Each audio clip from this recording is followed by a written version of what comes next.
Hello friends, स्वागत है आप सभी का एक बार फिर से हमारे YouTube channel the knowledge race पर। आज की इस वीडियो में हम लोग करने वाले हैं most important MCQs on the topic nutrition in plants and animals.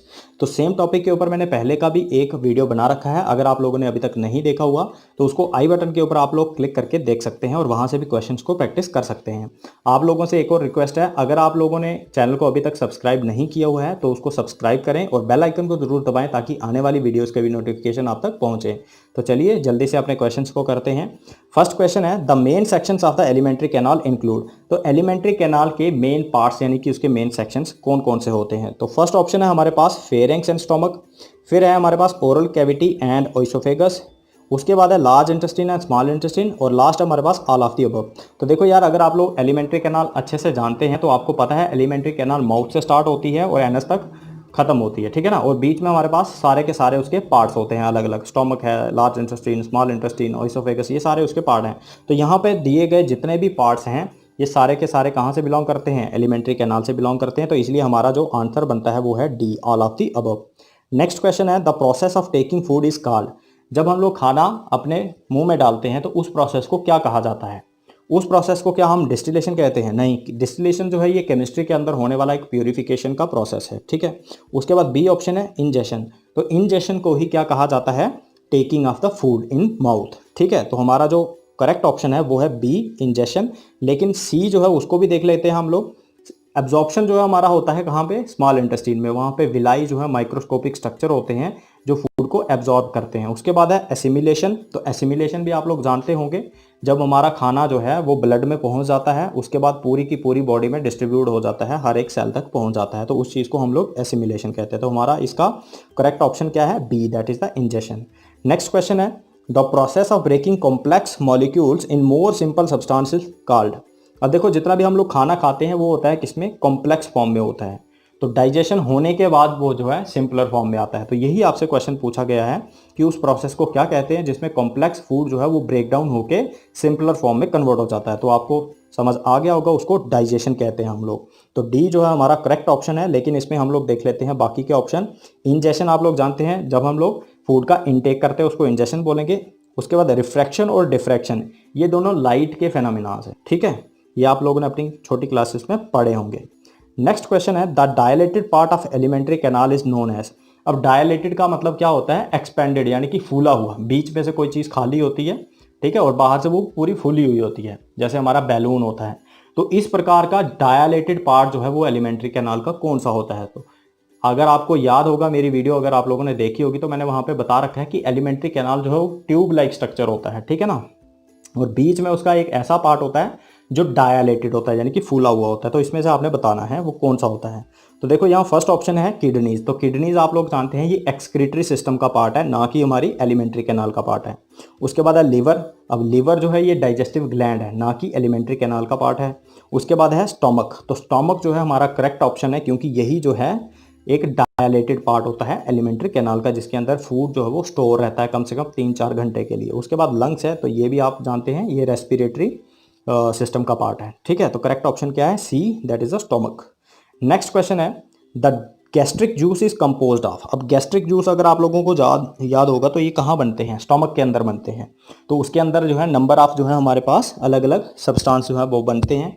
तो वही पूछा है आपसे कि कौन कौन सी चीज़ें होती हैं वो। First mucus, second hydrochloric acid, third जो है पेप्सिनोजन, या फिर लास्ट वाला ऑल ऑफ द अबव। तो देखो, उसमें 3 चीज़ें होती हैं। पहला म्यूकस, फिर होता है हाइड्रोक्लोरिक एसिड यानी कि HCl, उसके बाद होता है पेप्सिनोजन। अब देखो, मैंने वहाँ पे पेप्सिन बताया, यहाँ पे लिखा है पेप्सिनोजन। अब बेसिकली होता क्या है? पेप्सिनोजन ही बनता है, लेकिन जब HCl उसके ऊपर एक्ट करेगा आके, यानी कि पेप्सिनोजन को वो एक्टिवेट करेगा, तो फिर पेप्सिन बनता है, ठीक है। तो यहाँ पे हमारा ऑप्शन करेक्ट क्या आएगा? ऑल ऑफ द अबव, क्योंकि ये सारी की सारी चीज़ें गैस्ट्रिक जूस यानी कि स्टोमक के अंदर बनती हैं। नेक्स्ट क्वेश्चन है, सलाइवा ब्रेक्स डाउन। सलाइवा किस चीज़ को ब्रेक डाउन करता है? तो अगर आप लोग मतलब जानते होंगे तो यहाँ आपने मेरी वीडियोस अगर आपने देखी हैं तो वहाँ पे आपको याद होगा कि सलाइवा के अंदर क्या होता है? सलाइवरी एमाइलेज नाम का एक एंजाइम होता है जो बेसिकली स्टार्च की ब्रेक डाउन करता है, ठीक है ना। तो यहाँ पे आपने देखना है क्या क्या ऑप्शन है। फर्स्ट है फैट्स, तो ये एक प्रकार का न्यूट्रिएंट है, इसको ब्रेक डाउन नहीं करता।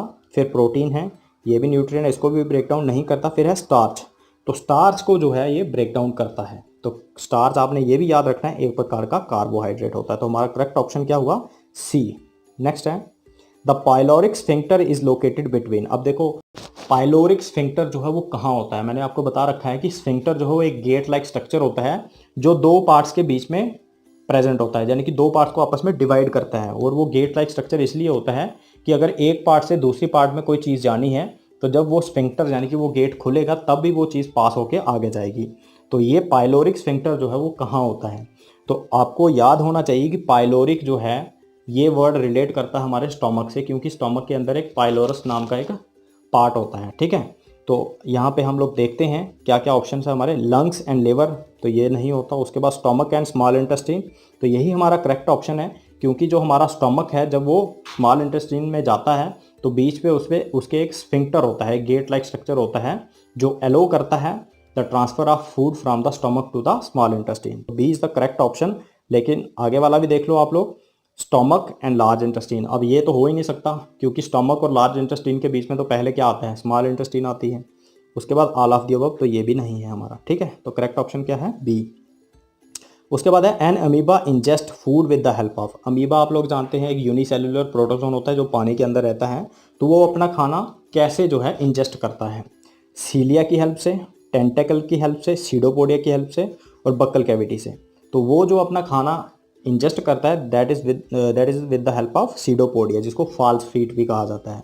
अब जो सीलिया होते हैं ये बैक्टीरिया वगैरह के ऊपर जो है हेयर लाइक स्ट्रक्चर्स प्रेजेंट होते हैं जो उसकी मूवमेंट में हेल्प करते हैं। टेंटेकल भी जो है ये एक मूवमेंट के लिए हेल्प करता है। ये हाइड्रा नाम का एक ऑर्गेनिज्म होता है उसके अंदर प्रेजेंट होता है, या और भी बहुत सारे ऑर्गेनिज्म हैं जिनके अंदर टेंटेकल्स होती हैं। और बक्कल कैविटी तो जानते हैं आप लोग ह्यूमंस के अंदर होती है या दूसरे हायर एनिमल्स के अंदर होती है। तो इसका करेक्ट ऑप्शन क्या है? सीडोपोडिया। तो हमारा नेक्स्ट क्वेश्चन है which of the following helps in increasing the area of absorption of digested food. यानी कि जो हमारा डाइजेस्टेड फूड है उसको एब्जॉर्ब होने के लिए एक सरफेस एरिया चाहिए होता है। तो उस सरफेस एरिया को कौन सी चीज़ बढ़ाती है? तो वो चीज़ आपने यहाँ पे बतानी है। पहला है स्टोमक, फिर है विलाई, पेनक्रियाज या फिर रेक्टम। अब रेक्टम आप लोग जानते हैं कहाँ होता है? लार्ज इंटेस्टाइन का एक पार्ट है जो अनडाइजेस्टेड फूड को थोड़ी देर के लिए स्टोर करता है। फिर पेनक्रियाज जो है पेनक्रियाटिक जूस बनाता है। उसके बाद है विलाई। तो विलाई जो है यार मैंने आपको बता रखा है कि ये एक माइक्रोस्कोपिक स्ट्रक्चर्स होते हैं जो फूड की एब्जॉर्प्शन करते हैं। ठीक है ना, और ये सरफेस एरिया बढ़ाते हैं किसका? स्मॉल इंटेस्टाइन का, ताकि अच्छे से एब्जॉर्प्शन हो। तो बी जो है हमारा करेक्ट ऑप्शन है। उसके बाद स्टोमक था यहाँ पे। तो स्टोमक आप लोग जानते हैं एक बैग लाइक स्ट्रक्चर होता है जो खाने को सिर्फ थोड़ी देर के लिए स्टोर करता है, ना कि उसको एब्जॉर्ब करता है। ठीक है, उसके बाद नेक्स्ट क्वेश्चन है muscular organ present in the buccal cavity. Buccal cavity के अंदर मस्कुलर ऑर्गन कौन सा होता है? तो बक्कल कैविटी के अंदर आप लोग जानते हैं 3 पार्ट्स होते हैं। एक तो पैलेट होता है हार्ड और सॉफ्ट, ठीक है, उसके बाद टंग होती है और उसके बाद टीथ होते हैं। तो मस्कुलर ऑर्गन कौन सा होता है वहाँ पे? टंग। बाकी गम्स होते हैं या टीथ होती है या नन ऑफ दीज। तो इसमें करेक्ट ऑप्शन हमारा आता है सी, टंग। नेक्स्ट क्वेश्चन है the swallowed food moves downward in the alimentary canal because of. अब ये बहुत अच्छा क्वेश्चन है। जब हम खाना खाते हैं तो वो नीचे की तरफ जाता है, किसकी वजह से? पहला ऑप्शन है force provided by the muscular tongue. क्या मस्कुलर टंग उसको फोर्स देती है ताकि वो खाना नीचे जाए? सेकंड है the flow of water taken with the food. खाने के साथ जो हम लोग पानी पीते हैं उसकी वजह से जाता है, या फिर ग्रेविटेशनल पुल की वजह से, या फिर the contraction of muscles in the wall of the food pipe. Food pipe यानी कि ओसोफेगस के अंदर जो मसल्स की कॉन्ट्रैक्शन होती है, ठीक है, उसकी वजह से। तो हमारा करेक्ट ऑप्शन यही है। तो अब देखो हमने पढ़ रखा है पेरिस्टालिसिस नाम की एक मूवमेंट होती है जिसमें हम लोग क्या कहते हैं? Alternate contraction and relaxation of muscles. तो जिसकी वजह से हमारा खाना जो है वो एलिमेंट्री कैनाल में नीचे की तरफ जाता है। तो हमारा करेक्ट ऑप्शन क्या है? डी। नेक्स्ट क्वेश्चन है the false feet of amoeba are used for. अब देखो सीडोपोडिया को ही फॉल्स फीट कहा जाता है, तो वो किस काम के लिए आता है? तो पहला काम तो आपको पता ही है कि वो फूड को कैप्चर करने के लिए काम आता है, और सेकंड काम भी होता है उसका मूवमेंट का। ठीक है, तो फर्स्ट ऑप्शन था यहाँ पे मूवमेंट, तो ये नहीं आएगा। कैप्चर ऑफ फूड ओनली, ये भी नहीं आएगा। Capture of food and movement, तो ये हमारा करेक्ट ऑप्शन है सी। ठीक है, उसके बाद है डी वाला एक्सचेंज ऑफ गैसेस, तो ये भी हमारा करेक्ट नहीं है। नेक्स्ट क्वेश्चन है ह्यूमंस आर। ह्यूमंस क्या होते हैं? हार्बीवोर, ओमनीवोर, कॉर्निवोर या फिर नन।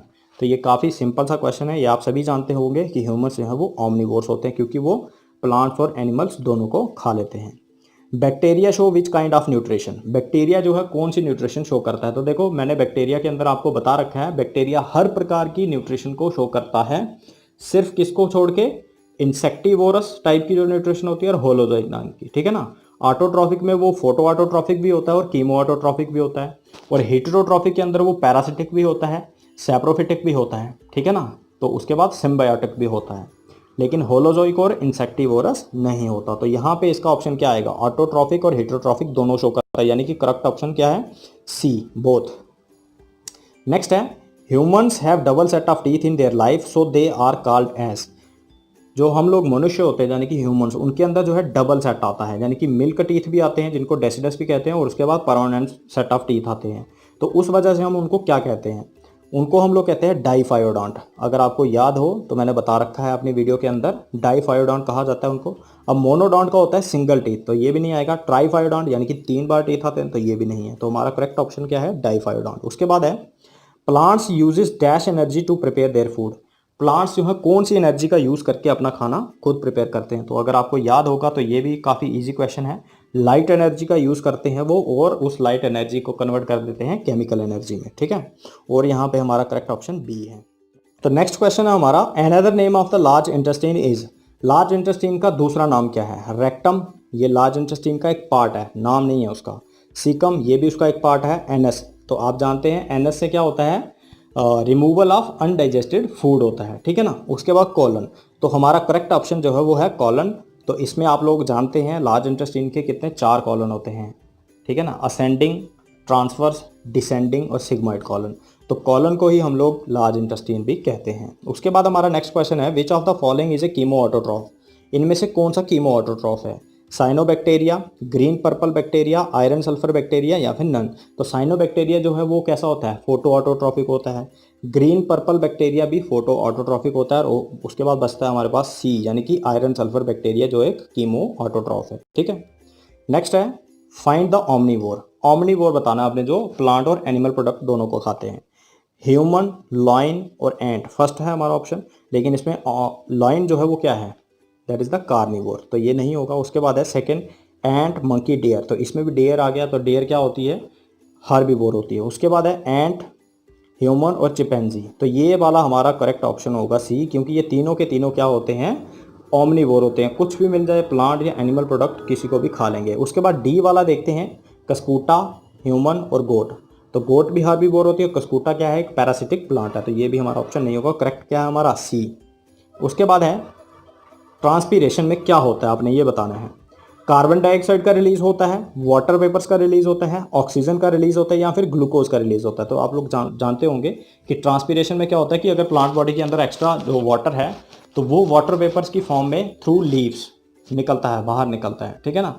तो लीव्स के अंदर क्या होते हैं, छोटे छोटे पोर लाइक स्ट्रक्चर होते हैं जिनको हम लोग स्टोमेटा कहते हैं। तो उनके द्वारा वो वाटर वेपर्स की फॉर्म में पानी को बाहर निकालता रहता है। तो हमारा बी इज द क्या है, करेक्ट ऑप्शन। नेक्स्ट चलते हैं, reserve food material of plant is.